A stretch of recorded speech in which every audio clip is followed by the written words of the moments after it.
On April 6, 1994, a plane carrying the president of Rwanda, Juvenal Habyarimana, was shot down. There were no survivors. Within hours, the streets of Rwanda erupted into chaos, sparking one of the most devastating genocides in modern history. Genocide refers to the deliberate and systematic destruction of a group of people based on their race, ethnicity, religion, or nationality. As we delve into this topic, be aware that the content here is deeply sensitive and might evoke strong emotions. It is okay if you need to take a moment to pause, reflect, and seek guidance from a trusted adult. But while this is a heavy topic, it's also a critical one. By studying these events, we can learn to recognize the warning signs and take action to prevent future atrocities. So far this unit, we've explored how culture connects us. It gives us traditions, values, and a sense of belonging. But conflicts like the Rwanda genocide show us that when cultural differences are used to divide instead of unite, the consequences can be severe. Today, we'll explore what happened during the Rwanda genocide, identify the warning signs of genocide, and evaluate the role of the international community in preventing these events.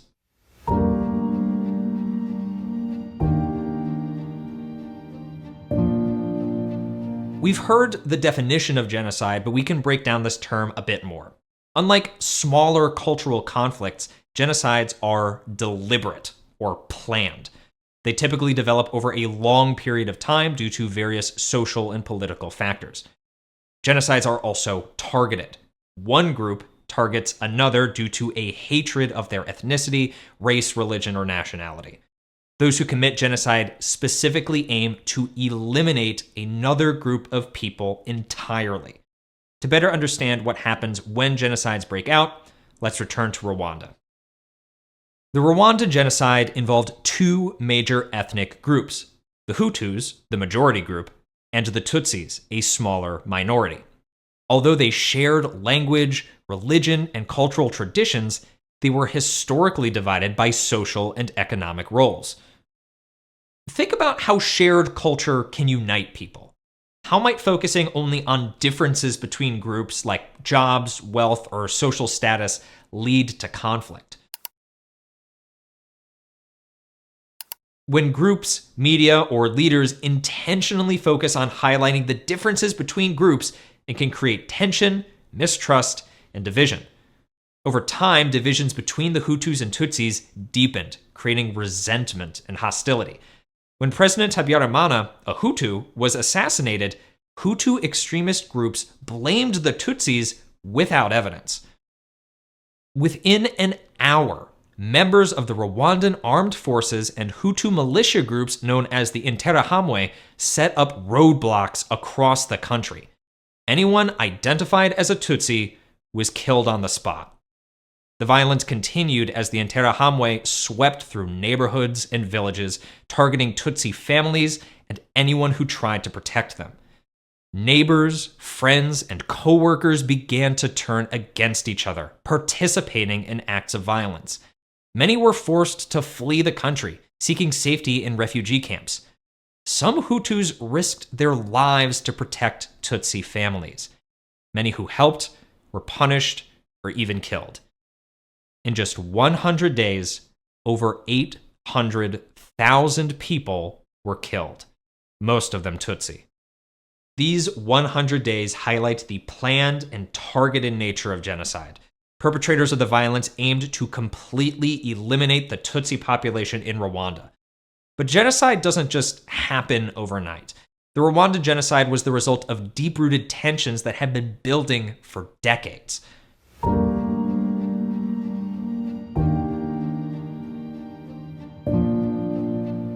Although every genocide has developed from different social and political factors, geographers have identified some patterns that most genocides tend to follow. These patterns serve as warning signs that, when recognized, can help a society intervene before violence escalates. This is what makes studying these dark moments in history so important. Today, we'll focus on 5 of these warning signs. First is symbolization, which is when labels or symbols are assigned to different groups to publicly identify them. This often coincides with discrimination, when one group is denied rights or opportunities.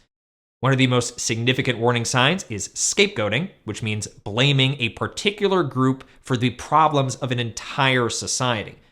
This can escalate to dehumanization, which is when a group is portrayed as less than human, often through hateful propaganda. Propaganda refers to biased or misleading information that is used to promote a political cause or viewpoint. To understand these terms further, let's delve into Rwanda's history leading up to the genocide. As we do, see if you can identify the warning signs, pausing whenever needed to complete this chart. Up until 1962, Rwanda was a Belgian colony. During this time, Belgium created systems that formally divided Rwanda's people into the Hutu and Tutsi groups.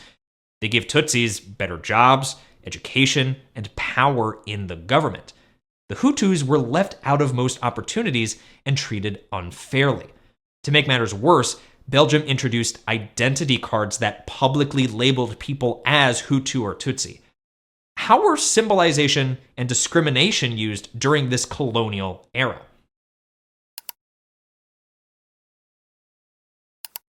Identity cards were a method of symbolization, and the Belgian favoritism of Tutsis was a form of discrimination against Hutus. This discrimination fueled tension between the two groups. Later on, when Rwanda gained independence, Hutu leaders took control of the government. During this time, the Tutsis were unfairly blamed for the country's poverty, overcrowding, and political instability. This misinformation was spread through the media, especially Hutu-controlled radio stations, which actively spread rumors about Tutsis that fueled fear and hatred. The media referred to the Tutsi as cockroaches and urged Hutu civilians to rise up against them. So, how did the Rwandan media use scapegoating, dehumanization, and propaganda?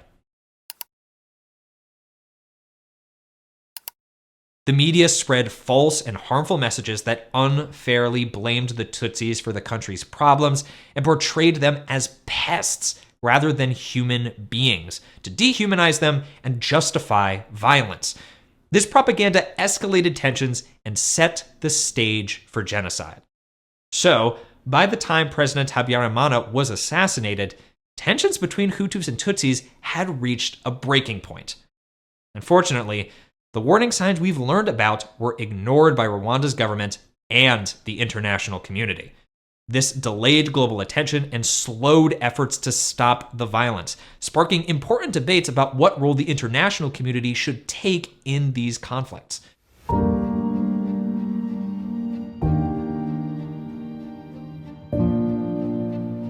The international community plays a crucial role in preventing and responding to genocide, with organizations like the United Nations leading these efforts. In 1948, the UN adopted the Convention on the Prevention and Punishment of the Crime of Genocide, obligating member states to act when they see the warning signs of genocide in another country. But challenges like organizing resources, getting support from political leaders, and hesitating to call events genocide often slow down the global response. Before the Rwandan genocide, the UN deployed a peacekeeping mission, the United Nations Assistance Mission for Rwanda, to monitor a peace agreement between the Hutu-led government and Tutsi rebel groups. But when the genocide began, the UN lacked the resources and authority to intervene effectively. Meanwhile, international leaders hesitated to act, and limited media coverage delayed global awareness of the crisis. While the UN struggled to respond, independent organizations like the Red Cross stepped in to provide humanitarian aid, delivering medical supplies and supporting survivors.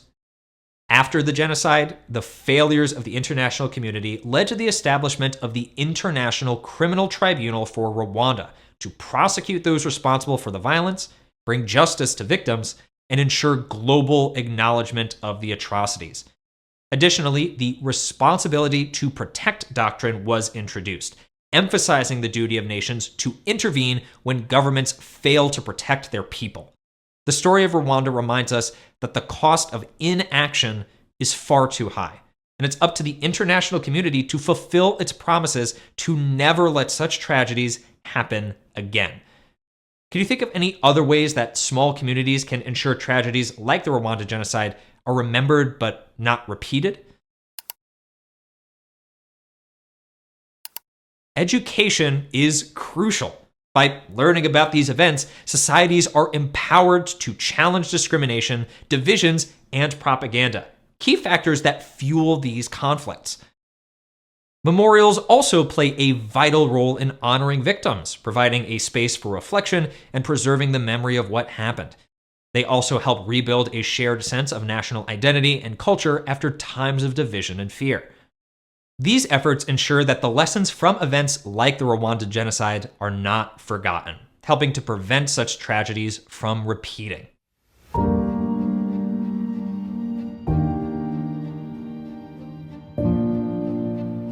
The Rwanda genocide stands as a stark reminder of what happens when hatred and division go unchecked.